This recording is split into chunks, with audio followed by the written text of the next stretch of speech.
al capítulo número 2. ¿Sí? Entonces vamos allá y tenemos nuestra clase número 3 del día de hoy. Es nuestra clase 3, pero nuestro capítulo número 2. Muy bien, queridos hermanos. Entonces, quiero rogarles que en un tiempo breve oremos y empezamos. ¿Sí? Padre, gracias por este tiempo, por este momento de estudiar tu palabra. Ayúdanos, Señor. Danos también fuerzas a los que quizá estamos cansados, o a mis hermanos que quizá han tenido un día de trabajo duro, arduo, y que todavía están acá en clase y que tú les des fuerzas, tanto el querer como el hacer para seguir estudiando tu palabra a través del idioma griego. En tu nombre oramos y para tu gloria, Señor, esto. Ayúdanos, que lo que hagamos sea para que tú seas glorificado. En tu nombre, amén. Bien, hermanos, vamos a empezar entonces o continuar con la clase número 3 y bueno, en este punto es el capítulo número 2, ¿sí? Así que el capítulo número 2 vamos a continuar hoy. En la anterior semana hemos iniciado, creo, el capítulo número 2, ¿verdad? Pero que no hemos podido finalizar porque era una introducción simplemente. Así que hoy vamos a finalizar, si así el Señor lo permite. Y este capítulo 2 tiene que ver con algo que es muy importante, con lo que se llama en gramática griega y española el verbo, ¿no? Y el requisito es que tú ya hayas leído este capítulo, le hayas dado una leída rápida, ¿no? Y nuestro objetivo es que podamos nosotros memorizar conceptos como qué es un verbo, las decidencias de un verbo, la diagramación, el vocabulario y algo de teoría en cuanto a gramática, ¿no? Y bueno, la mejor frase que se puede ver es esta, acerca del pastor Spurgeon, que dice que la influencia de un padre y de un abuelo piadoso, además de una madre llena de oración, llevaron a Charles Spurgeon a conocer a una edad muy temprana el latín, el hebreo y el griego. Dice un pastor que Spurgeon ya podía leer a los clásicos griegos cuando él tenía 13 años de edad y lo leía en griego.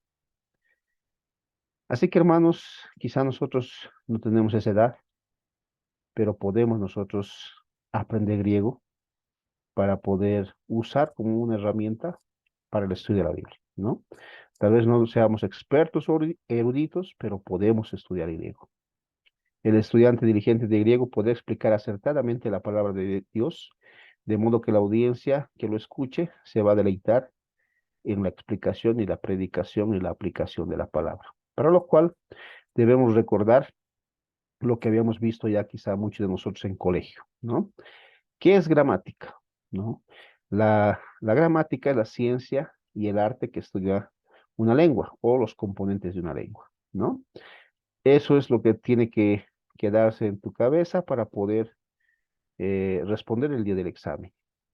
La gramática es un grupo de principios, dice la RAE, reglas y preceptos que rigen el empleo de una lengua en particular. Otro concepto importante, además de gramática, es morfología. La morfología es el estudio de la forma de las palabras, vale decir, si una palabra es sustantivo, adjetivo, verbo, o cualquiera de las 9 categorías gramaticales. Dice un autor, la morfología se encarga de analizar cada palabra y sus modificaciones.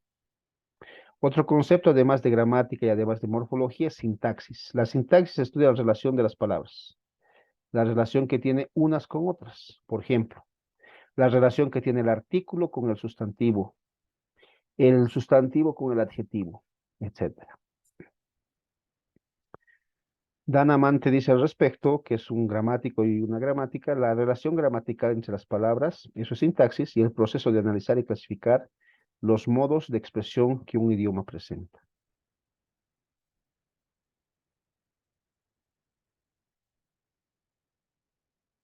El verbo griego, hermanos, es demasiado importante en el idioma griego. Así que debemos saber de memoria esta definición. El verbo es la palabra más importante de la oración. El verbo es la palabra clave sobre la cual se articula todo el lenguaje, ¿no? Y esto no es distinto en español, ¿no? Es igualito en español. En hebreo varía un poco, porque una oración hebrea puede no tener verbo. El verbo griego puede indicar una acción, un estado, una emoción, un proceso. Una acción, jugar. Un estado, dormir. Una emoción, amar. Un proceso, estudiar. Y quedamos acá, creo, hace unos cuantos días, en las cualidades de un verbo, ¿verdad? Esas cualidades de un verbo o propiedades de un verbo son importantes. Por ejemplo, modo, voz, tiempo, persona, número y aspecto. Esas 6 cualidades, hermanos, son importantes. Deben memorizar. Estaremos viendo ya qué, qué son esas cualidades a detalle. Por ahora, lo que necesitamos saber es que un verbo tiene cualidades y son 6. Modo, voz, tiempo, persona, número y aspecto. Ahora, ¿cómo uno puede saber cuándo una palabra determinada es un verbo? En español se puede saber conjugando, ¿verdad? Por ejemplo, si yo quiero conjugar el verbo amar, entonces yo lo conjugo. Yo amo, tú amas, él ama, nosotros amamos, vosotros amáis, ellos aman, ¿verdad? Si quiero conjugar el verbo jugar, valga las redundancias, yo juego, tú juegas, él juega, nosotros jugamos, vosotros jugáis, ellos juegan, ¿no? Entonces, ¿cómo podemos saber? Es conjugando. Es distinto si yo quisiera conjugar la palabra mesa, por ejemplo, porque si yo quiero conjugar mesa, no se va a poder. Yo mesa, tú mesa, él mesa, nosotros no se puede. Suena ilógico. Entonces, ¿cómo saber si una palabra es un verbo? En español es conjugando. En griego también.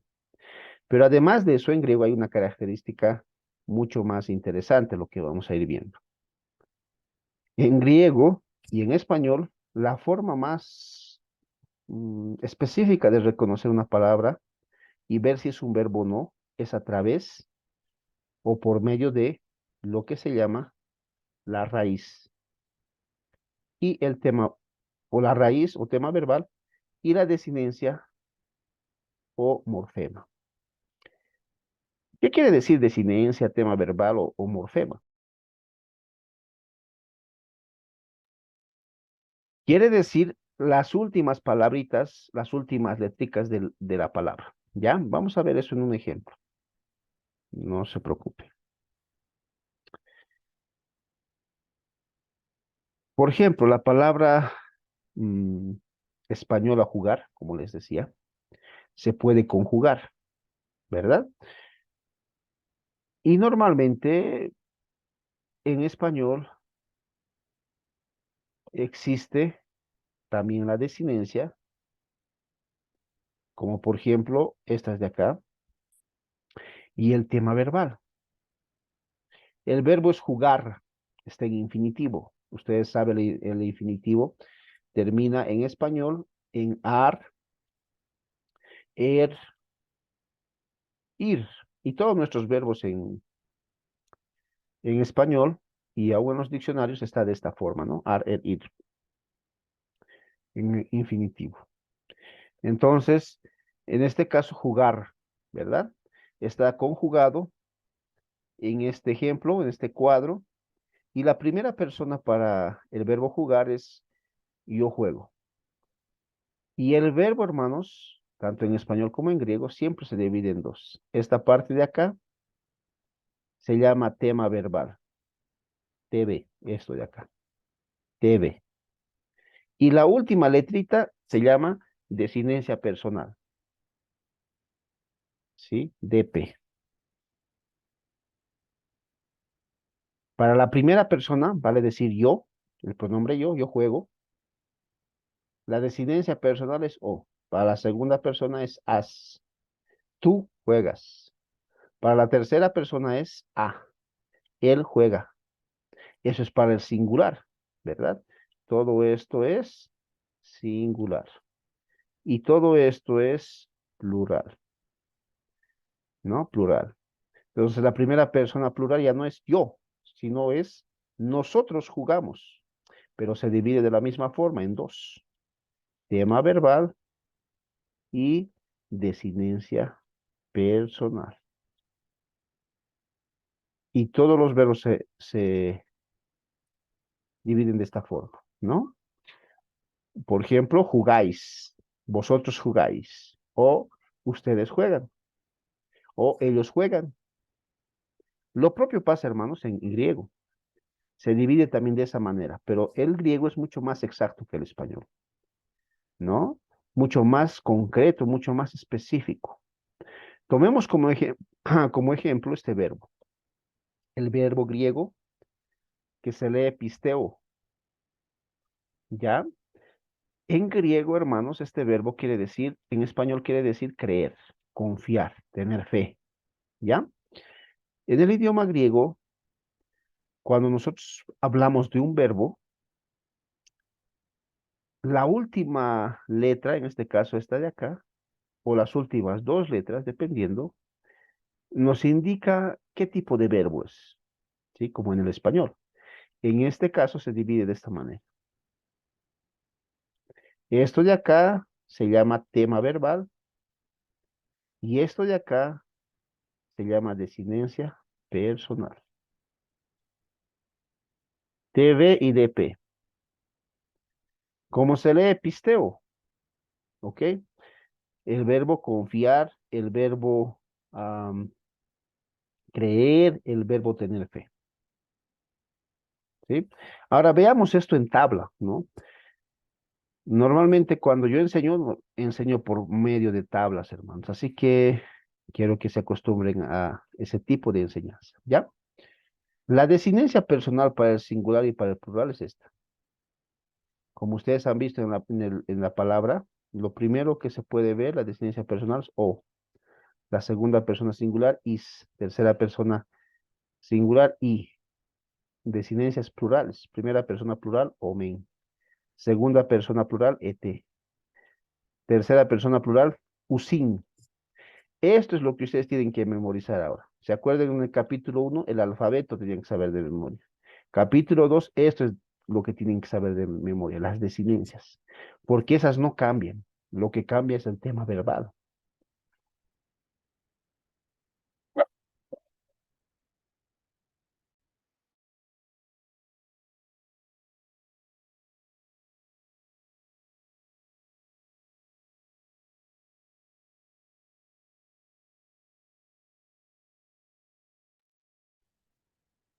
Como ustedes pueden ver en esta tabla, en este cuadro,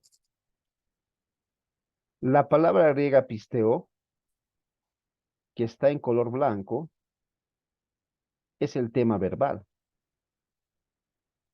Pero la letra que está en color rojo es la desinencia personal. Y todo lo que está en color rojo, hermanos, es la desinencia personal. Y lo que está en color blanco es el tema verbal. Veamos la primera persona singular, pisteo. Yo creo. Así se traduce. Y es importante, hermanos, traducir de la forma correcta. Yo no puedo traducir esta palabra tal vez con otro tipo de tiempo. Yo, en vez de traducir yo creo, traducir yo creí, ¿no? O yo creía. ¿Por qué? Porque el tiempo verbal que estamos viendo en este momento es el tiempo presente y debemos traducir como tal, como presente. Quizá alguien se pregunta, pero profesor, ¿cómo sabemos que este es un tiempo presente? Cuando yo veo la respuesta, cuando yo veo estas desinencias, o, is, y, o, men, et, usin, a ojos cerrados, se dice aquí en mi país, debo decir que es tiempo presente. ¿Cómo más sé? Por la desinencia personal. Hermanos, la desinencia personal me dice las cualidades del verbo. Solo esta letrica de acá me está diciendo, este verbo está en modo indicativo. ¿Recuerdan las cualidades? Está en voz activa. Está en tiempo presente. T, tiempo presente. Está en número singular. ¿Cómo sabe? Aquí está singular, primera persona. Me está diciendo el número y la persona. ¿Qué persona es primera? ¿De dónde saco toda esta información? De la desinencia personal, ¿no? Entonces, cuando yo voy a traducir como presente, yo creo. Si es segunda persona singular, tema verbal, desinencia personal, miren la terminación, is, o cómo se escribe eis. La traducción, tú crees. Pisteu y lo propio, tercera persona singular, tema verbal, desinencia personal. ¿Cómo voy a traducir? Él cree. No puedo traducir él creía o él creyó, no. La traducción debe ser presente y continua, aspecto continuo. Yo creo, tú crees, él cree. ¿Sí? Todo esto es singular. ¿Qué pasa con el plural? Lo propio. Tema verbal, desinencia personal. ¿No? Traducción, nosotros creemos, plural, ya no es singular, ya no es yo, ya no es tú, ya no es él, es nosotros, todos. Segunda persona, tema verbal, desinencia personal. Ah, perdón, vosotros creéis. ¿Qué pasa con el plural de la tercera persona? No es muy distinto. Tema verbal, desinencia personal.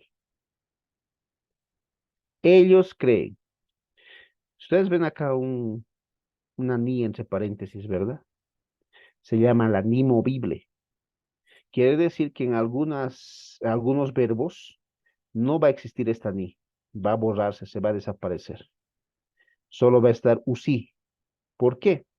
Porque la palabra que le sigue, la palabra griega que le sigue, inicia con consonante. Pero cuando la palabra griega que le sigue a este verbo inicia con vocal, se le pone esta n movible. Así se llama. ¿Ok? Muy bien. Entonces, simple y sencillamente el verbo griego es esta tabla. Así es como ustedes tienen que conjugar en esta tabla. Este es el mejor ejemplo. ¿Ok?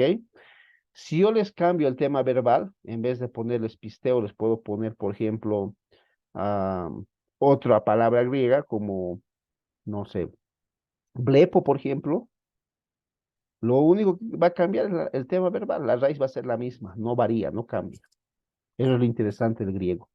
Es bien exacto, bien metódico. ¿Ya? Ok. Ahora, como hemos visto el color rojo, todos en color rojo eran las desinencias, volvamos a ver lo mismo, porque al final esto es lo que no cambia. O, is, y, omen, et, usin. Si ustedes saben esto, pueden conjugar cualquier tipo de verbo en modo indicativo, voz activa, tiempo presente. Cualquier tipo.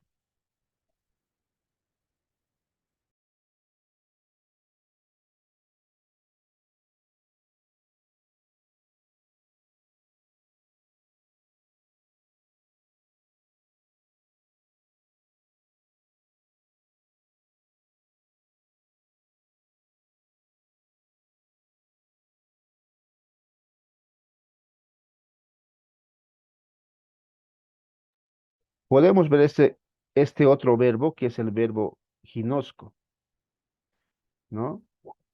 Ginosco. Este verbo es el verbo conocer, saber, aprender, ¿no?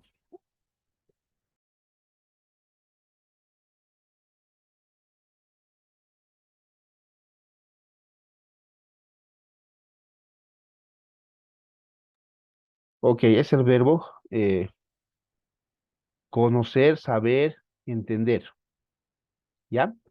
Este verbo, hermanos, es muy, muy usado en el Nuevo Testamento.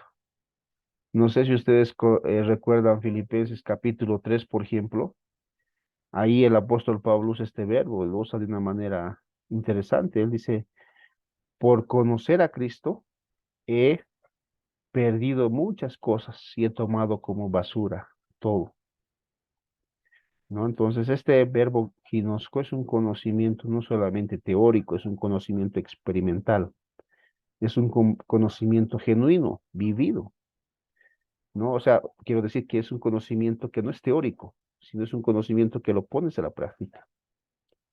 Ese tipo de verbo es el ginosco, ¿no? Entonces, porque hay otros verbos para conocer en griego.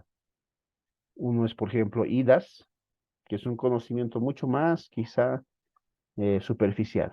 Claro que esto va a depender del contexto en el cual estés estudiando la palabra, ¿no?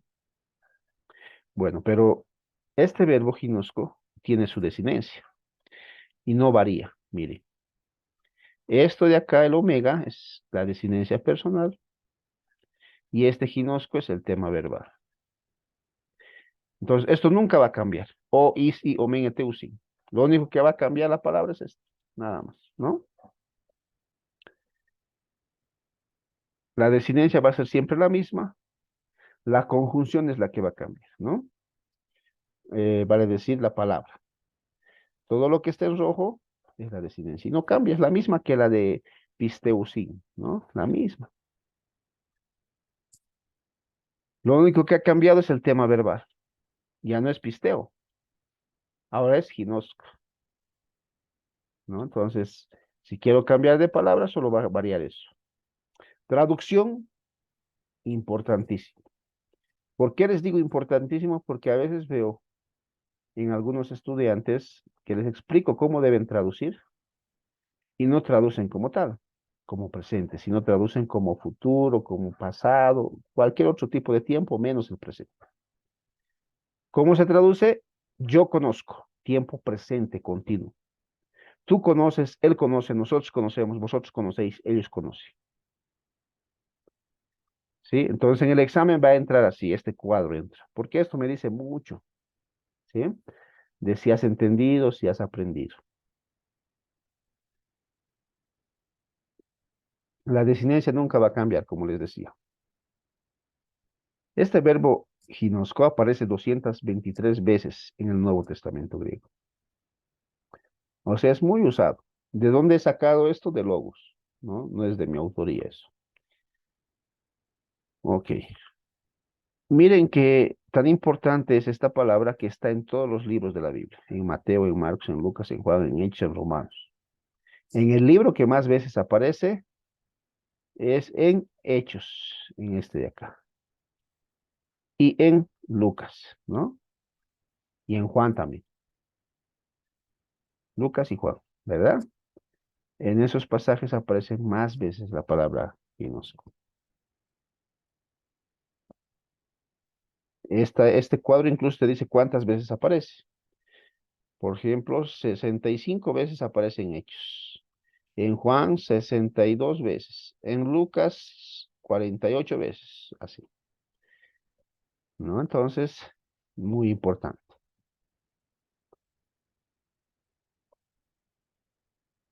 Ahora, hermanos, es importante entender algo que quizá muchos no tomamos la importancia que debe tener. Miren, el tiempo presente en el verbo griego del Nuevo Testamento, en modo indicativo, es lo que vamos a ver, aparece 5.552 verbos, ¿sí?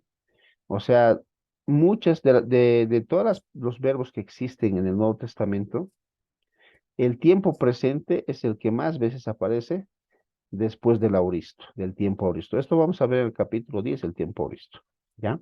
Pero por ahora vamos a enfocarnos en el tiempo presente. El tiempo griego existe el tiempo auristo, el presente, auristo, imperfecto, futuro, perfecto y pluscuamperfecto. Miren el tiempo presente, cuántas veces aparece en todos los modos. 11.637 veces. Y el tiempo auristo aparece 11.952 veces. No sé si a un inicio yo les dije, pero el tiempo auristo es el tiempo más difícil del griego. Sí, ahí puedes gastar toda tu vida estudiando el tiempo auristo. Que en el capítulo 10 vamos a ver y darles darle unas cuantas pinceladas, no vamos a poder terminar, pero ahora estamos en el tiempo presente, aparece 11.673 veces, después del auristo. El tiempo imperfecto aparece 1.693 veces. El futuro, 1.675 veces. El perfecto, 1.617. Y el pluscuamperfecto, 88 veces, ¿no? Entonces, el presente es muy importante para que aprendas. El auristo, demasiado importante. Los demás, como tú puedes ver, aparecen menos veces. Los tiempos verbales que más veces aparecen son el presente y el auristo. Esta tabla además te dice que esta tabla es de mi autoría, por cierto. Yo he buscado cada una de estos verbos en logos. Entonces aparece en modo participio 3.693 veces. Infinitivo 1.000 veces. Subjuntivo 482. Imperativo, etcétera. Y optativo. Entonces esta tabla es bastante completa. Por ahora solo nos interesa el resultado, porque no estamos empezando recién a estudiar griego. Incluso he hecho una tabla donde he clasificado no solamente en modo, ¿no? Sino en voz, ¿no? Porque ustedes saben que les dije a un inicio el griego tiene tres voces, activa, media, pasiva. Entonces en esta tabla he clasificado las voces también, ¿no? Pero por ahora yo creo que vamos a ver solo el primer cuadro, porque nosotros vamos a ver solamente la voz activa. En griego 2, 3, 4 se lleva la media a la pasiva, ¿no? Pero no vamos a llegar en este griego 1 a la voz media ni pasiva, solo a la activa.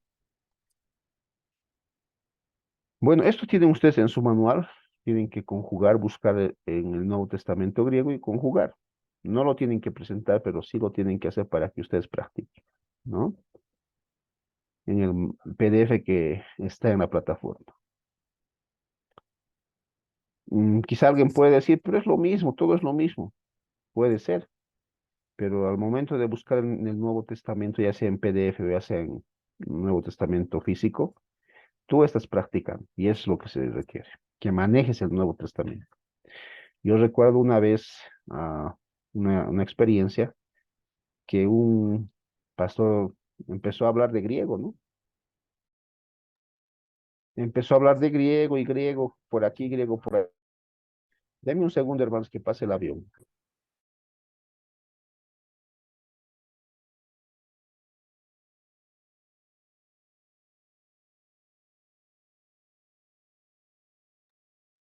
Y cuando mm, un estudiante fue y le dio un Nuevo Testamento griego, él no supo cómo agarrar el Nuevo Testamento griego, ¿sí? Entonces, a veces, como ustedes saben, el Nuevo Testamento griego no tiene letra en español. Entonces, tienes que conocer de griego, tienes que saber el griego, lo único que tienes es la numeración. Incluso no tiene Juan 13:12 en español, está en griego. Entonces, al momento de mirar eso, vas a poder ah, conocer y familiarizarte con el Nuevo Testamento.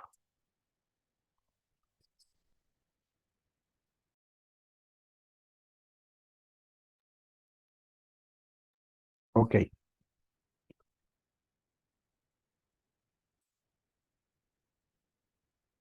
Eh, bueno, algo que es importante en este capítulo es mirar también las cualidades, ¿sí?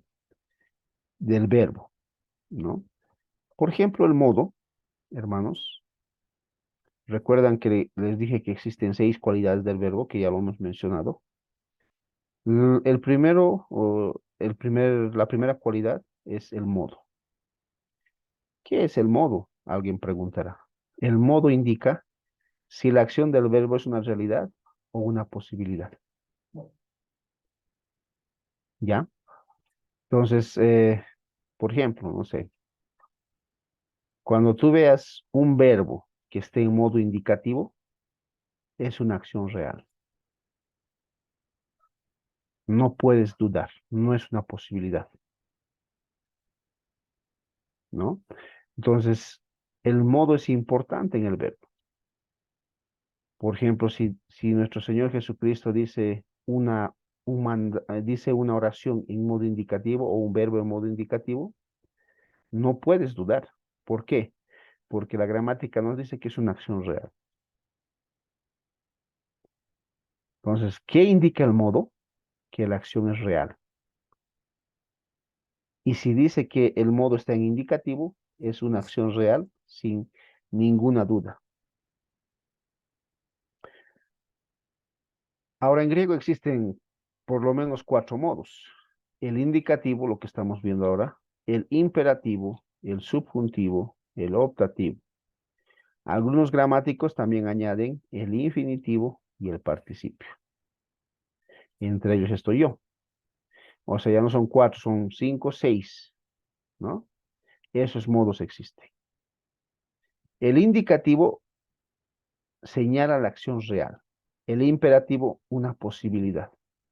El optativo, una posibilidad mínima, ¿no? Pero ahorita, en este momento, estamos en el indicativo. ¿Qué señala el modo indicativo? Una acción real, sin duda. Así que eso anótense. La cualidad número 2 es la voz. La voz se relaciona con la acción del sujeto. La pregunta que debe hacer es, ¿quién hace la acción del verbo? En griego existen 3 voces.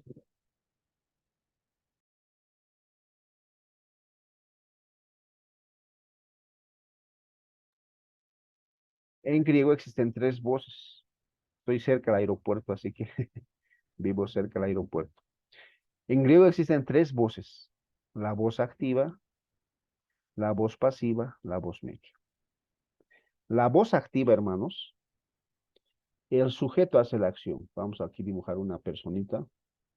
Quería hacer su cabeza, pero parece que no me sale bien. Este sujeto hace la acción del verbo, ¿sí? En beneficio del complemento directo. Él es el que hace la acción. Por ejemplo, yo juego fútbol. ¿Quién está haciendo la acción de jugar? Yo. Voz activa, ¿no? Pero sería distinto, por ejemplo, si esa voz activa cambiamos a pasiva, ¿no? El fútbol es jugado por mí, si valga la expresión, ¿no?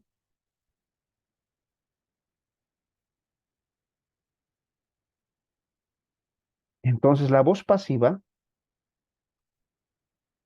el sujeto recibe la acción del verbo, ¿no? El sujeto no hace la acción del verbo, el sujeto más bien recibe la acción del verbo. ¿De quién? De un agente externo. Hay ejemplos, varios ejemplos en la Biblia. Por ejemplo, fuisteis sellados por el Espíritu Santo. ¿Saben qué voz es esa? Pasiva. Porque tú, ni yo, ni nadie ha hecho nada para ser sellados por el Espíritu Santo. No hemos hecho absolutamente nada. Fuisteis sellados. ¿Quién nos ha sellado? El Espíritu Santo. Nosotros lo que hemos hecho es nada, ¿no? Pero si estuviera en voz activa, sería distinto, ¿no? Nos hubiéramos sellado por el Espíritu Santo. Pero como está en voz pasiva, no hacemos nada, simplemente el Espíritu Santo es el agente que hace la acción del verbo y nosotros recibimos esa acción como pasivos. Si estuviera en voz media, es distinto. La voz media quiere decir que el sujeto hace la acción del verbo en beneficio del mismo. Por ejemplo, un ejemplo en español clásico de eso es yo me baño. ¿Quién está haciendo la acción de bañarse? El sujeto, yo. ¿Para beneficio de quién? De mí mismo, ¿no? ¿Por qué? Porque me estoy bañando para estar limpio. O yo me peino, ¿no? ¿Qué estoy haciendo? Peinar. ¿Para beneficio de quién? De mí mismo. Para verme bien, o etcétera. ¿Sí? Entonces el griego tiene esas 3 tipos de voces. En griego 1 vamos a ver solamente la voz activa. Los demás les he explicado para que tengan una idea más adelante. ¿Ya? Perfecto. Gracias, hermano, por el comentario. Estaba preocupado por el ruido. El tiempo. El tiempo es el rasgo verbal que indica la representación de la acción verbal. En griego existen 6 tiempos: presente, imperfecto, auristo, perfecto, pluscuamperfecto y futuro. El que ahora estamos viendo en este capítulo es el presente. Quizá en capítulos posteriores vamos a ver el imperfecto, el auristo, el futuro. El pluscuamperfecto no lo vamos a ver. El perfecto vamos a ver un capítulo de esto, ¿sí? Pero ahora estamos viendo el presente, ¿ya? Ahora el tiempo verbal es importante, ¿no? Como les he dicho en el cuadro. Porque si ustedes traducen mal, entonces van a interpretar mal el texto. La persona señala si el sujeto es quien habla o de quién se habla, ¿no? Primera persona, yo.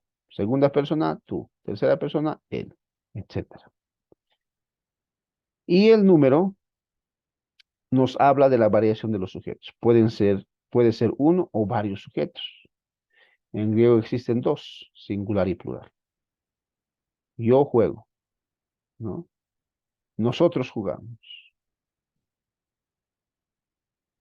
El aspecto, esta es una cualidad importantísima que muchos gramáticos no toman en cuenta.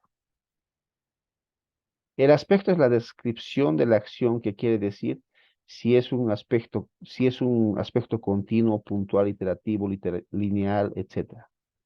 El aspecto, hermanos, está pegado al tiempo, ¿no? Por ejemplo, yo creo, es un aspecto continuo. Por ejemplo, quizá este ejemplo te ayude a entender mejor, aunque esté en tiempo pasado, ¿no? Es distinto decir yo creí, ¿no? Yo creí a yo creía. En esos dos verbos, hermanos, lo único que va a poder diferenciar es el aspecto verbal. Ambos son de tiempo pasado. Sin embargo, el aspecto de uno es puntual y el aspecto del otro es continuo. Yo creí es pasado puntual, aspecto puntual, lo que aquí te estoy indicando. Pero yo creía es pasado continuo, ¿no? O podemos ver otro verbo, caminar, por ejemplo. Yo caminé, pasado, puntual. Yo caminaba, pasado, continuo. Y el presente tiene lo propio, hermano. El futuro, todos los verbos tienen el aspecto del verbo. Sí, el aspecto te da realmente el detalle del tiempo, por eso es importante. Como les decía, en este capítulo lo que vamos a ver es el modo indicativo, la voz activa. En todo griego uno vamos a ver voz activa, el tiempo presente en este capítulo y la persona, número y aspecto continuo, ¿no? Ok, eso es las cualidades del verbo. Ahora veamos algo también que es importante, el método colores. Como ya hemos visto el verbo, entonces es importante que tú veas el método colores. El verbo griego en el método colores lleva el color rojo, como vamos a ver a continuación. Así se denomina a este método colores, porque se usa para asociar gramaticalmente los colores con categorías gramaticales. Vale decir lo siguiente. Por ejemplo, el verbo siempre es color rojo. En el siguiente capítulo vamos a ver el sustantivo, color azul.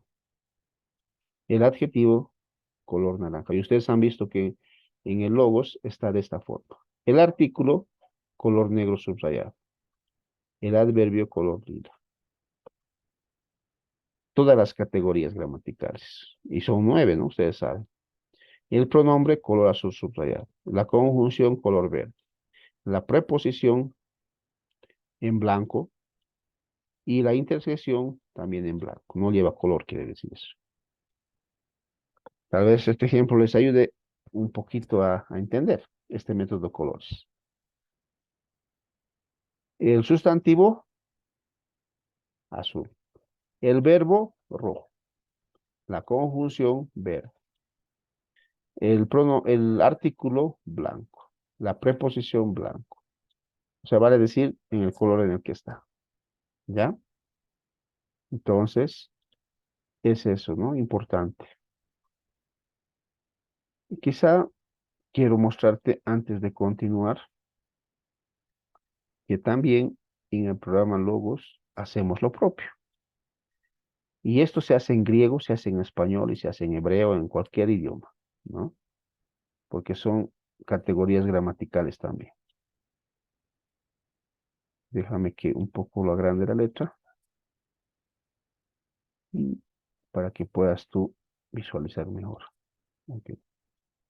Entonces, por ejemplo, el texto que habíamos leído, Juan, ¿verdad? Todos están con colores. Ahora, obviamente, nuestras letras son de color negro, ¿no? O sea, nosotros escribimos de color negro todo, o azul, o cualquier otro color que no es blanco. Entonces, todas están marcadas con color porque usamos este método en la práctica, ¿no? Entonces, ahí está. Y les cuento que no solo en griego, miren, también en español. Déjenme que grande. Ahí está. Respondió verbo, Natanael, y le dijo, conjunción, y le dijo verbo, Rabí, tú eres verbo, hijo de Dios, tú eres el rey de Israel, ¿no? Entonces, si vemos Juan 1:1, lo propio. Miren, en el principio, pronombre, artículo, sustantivo, verbo, el verbo, conjunción, el verbo, verbo, preposición, sustantivo, conjunción, verbo, etcétera. Lo propio, o sea, en el idioma que usted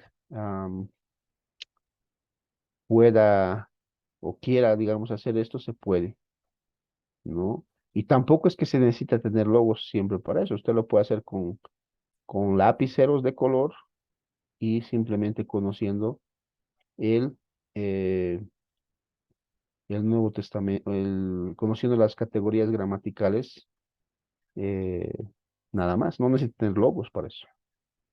Si lo puede tener, perfecto. Y nuevamente, no solamente en español, no solamente en griego, también lo propio pasa en el idioma hebreo, como ustedes pueden ver. Tal vez para que se vea un poco más grande. Acá está. Lo propio pasa. ¿Sí?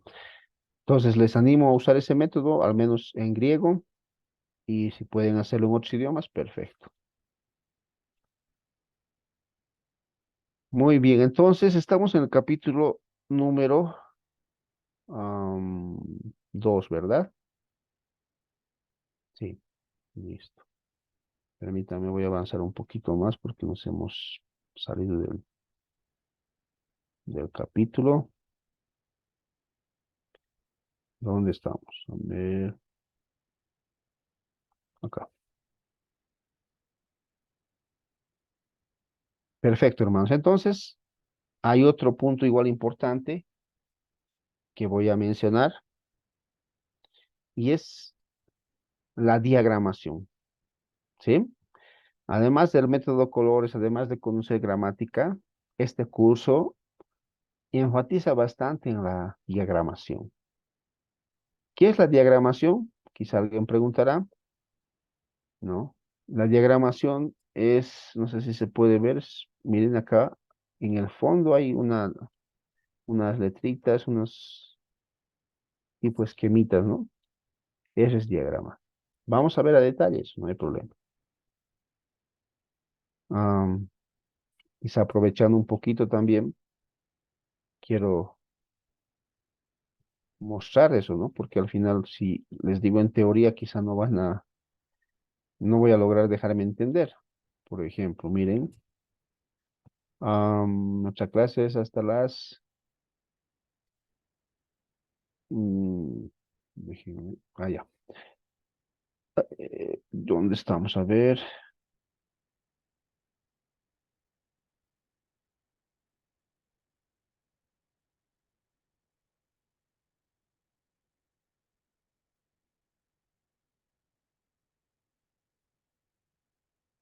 por ejemplo, esto. Esto es la diagramación. Miren, así es como nosotros, o como se diagrama, ¿no? Entonces, esta es una diagramación del capítulo 1 del versículo 1 al 2 de Timoteo, primera Timoteo. Nuestro objetivo al diagramar es llegar a este nivel, ¿no? Quizá no en griego 1, pero por lo menos vamos a saber diagramar lo básico, ¿no? Entonces, esa es la diagramación. Y es interesante porque, por ejemplo, miren acá, ah, primera Timoteo 1:1, usando el pronombre, ¿no? Yo, ¿quién yo? Pablo, apóstol, ¿no? Pablo era apóstol ¿de quién? De Jesucristo.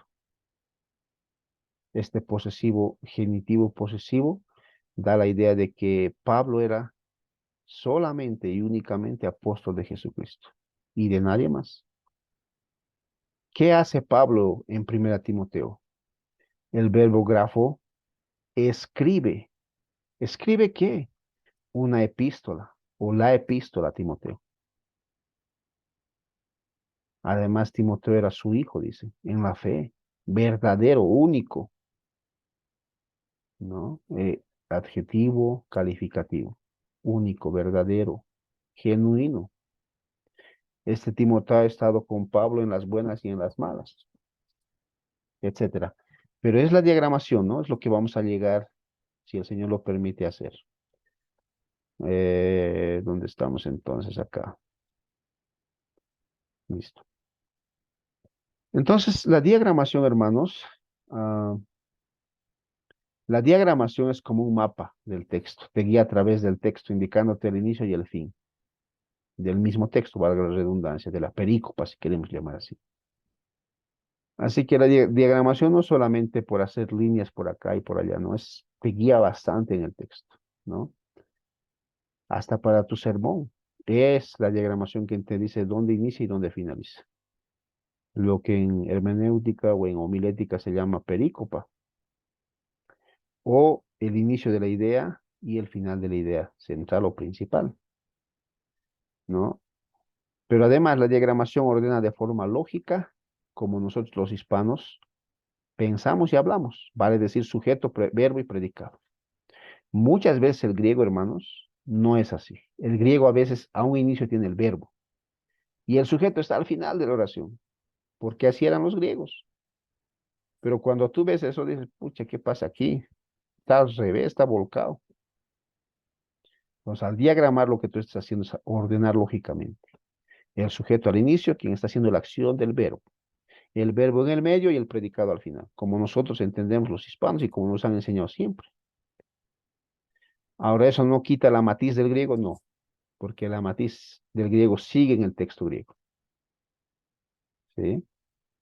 Más bien lo enriquece, porque yo sé que aunque el autor ha puesto el verbo primero por énfasis, sin embargo, el sujeto de este verbo es quien está haciendo la acción de dicho verbo. Y ahí la importancia del griego, de la diagramación, ¿no? Entonces, la diagramación te ayuda a bosquejar además el texto o la perícopa, tanto hermenéutica como homiléticamente. ¿Cuántas veces yo de esa diagramación que les he mostrado he hecho 2, 3, 4 sermones? ¿Por qué? Porque la diagramación te muestra cuáles son las ideas principales. para hacer un sermón para la iglesia. Además, esta es mi frase y todas las que les he dado, la diagramación es la ciencia y el arte del análisis lingüístico y es una fiel amiga para la exégesis. De verdad que es perfecto para la exégesis, ¿no? Realmente estar en el texto diagramando, aunque a un principio parece aburrido, parece tedioso, parece lo que sea, cuando usted está en el texto, hermanos, lo que hace estar en el texto le ayuda a entender realmente el texto, porque pasa mucho más tiempo con él, ¿ya? Entonces va a ser una exégesis, va a ser una relación con el texto, tanto diacrónica como sincrónica. Vale decir tanto exegética como teológica bíblica, mente. Recuerdan que yo les decía a un inicio que la teología exegética ha sido dejada de lado, igual que la teología bíblica, ¿no? Pero la exégesis te lleva a recobrar eso, el griego te lleva a recobrar eso, la diagramación te lleva a recobrar eso. Y tú vas a poder conectar en tu mente muchos textos más, etcétera. Pero esto se ve en la práctica, así que quizá en la teoría parece bonito, pero en la práctica vamos a ver eso. Entonces, ¿cómo se diagrama? Me fui muy rápido acá. La diagramación básica, hermanos, es una línea, así como la que está viendo usted en su computador, horizontal, una línea pequeña que divide a un extremo y la otra línea que divide hasta el final aquí. Esa es la diagramación básica.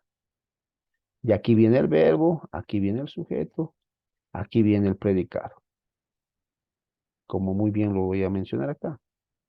Sujeto, en vez de predicado, nosotros lo llamamos como complemento directo. Porque claro, cuando estábamos en escuela se llamaba predicado, pero no es lo correcto, lo correcto es complemento directo. A veces podemos abreviar, ya no vamos a poner todo eso, sino CD, complemento directo, ¿no? Y aquí, complemento indirecto, como vas a ver. Complemento indirecto y aquí está el verbo. ¿Verbo de qué color? Rojo. Complemento indirecto, CI. Esta es la diagramación, ¿ya? Vamos a ver, tal vez en un ejemplo en español, que ya hemos dado varias veces. Sujeto, yo. Verbo, juego. ¿Sí? Estoy acomodando las palabras nada más. ¿Juego qué? Fútbol. Complemento directo. ¿Listo? Esa es la diagramación. Acomodar las palabras en su puesto, en su lugar. Y claro, esto es lógico. Así que si tú alguna vez has llevado lógica o algo así, te va a ayudar mucho.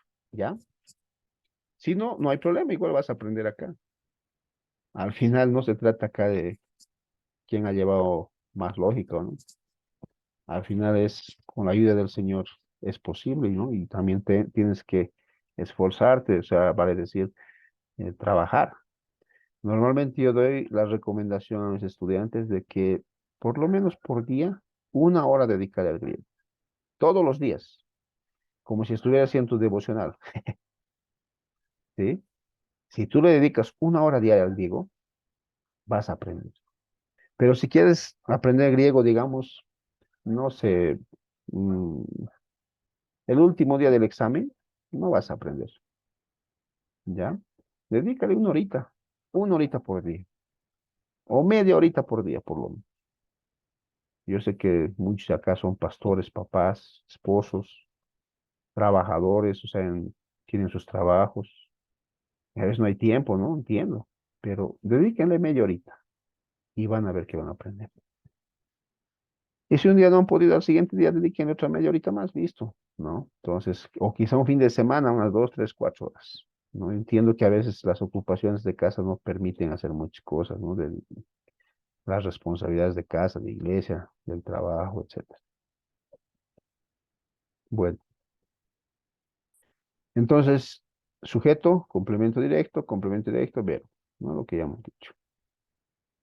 La diagramación además nos enseña o nos da a entender la idea original del autor, para no estar inventándome cosas que no son, ¿ya? Para no hacer eisegesis, sino exégesis. Exégesis es sacar del texto. Eisegesis es meter al texto mis ideas, ¿ya? Eso no está bien. Y quizá, como les decía, ¿no? Vamos a resumir así, sujeto, complemento directo, complemento indirecto y verbo. En este caso, el verbo griego, ginosko, ¿no? Listo, terminamos la clase de hoy, ¿sí? Entonces vamos a quedar acá. El vocabulario lo vamos a ver la siguiente clase, porque no olviden que hoy tenemos un pequeño repaso. Voy a ver el horario, la hora, perdón, y ya. Creo que nos da tiempo para terminar el vocabulario, ¿no? Creo que nos da tiempo y para algunas preguntas más. La palabra griega ginosco o ginosco es conocer, saber, entender, comprender, reconocer.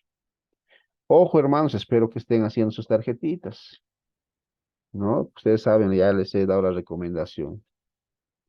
En la next class yo les voy a pedir las tarjetitas, muéstrenme, ¿ok?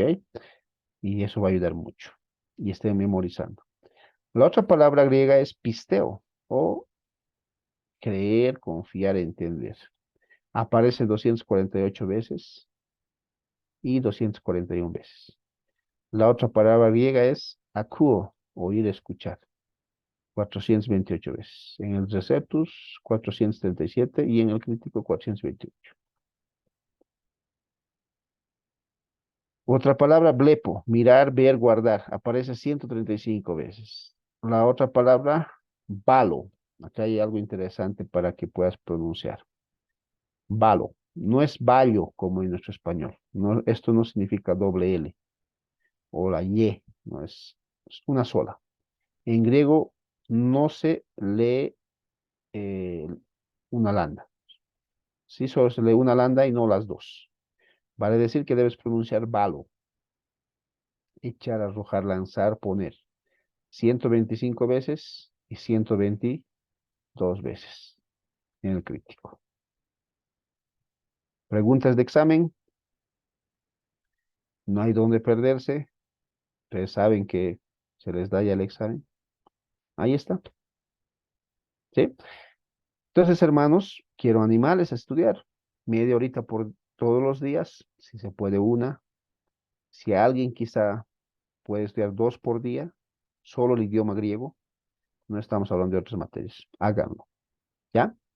Entonces vamos a terminar acá, queridos hermanos, y luego viene el pequeño examen.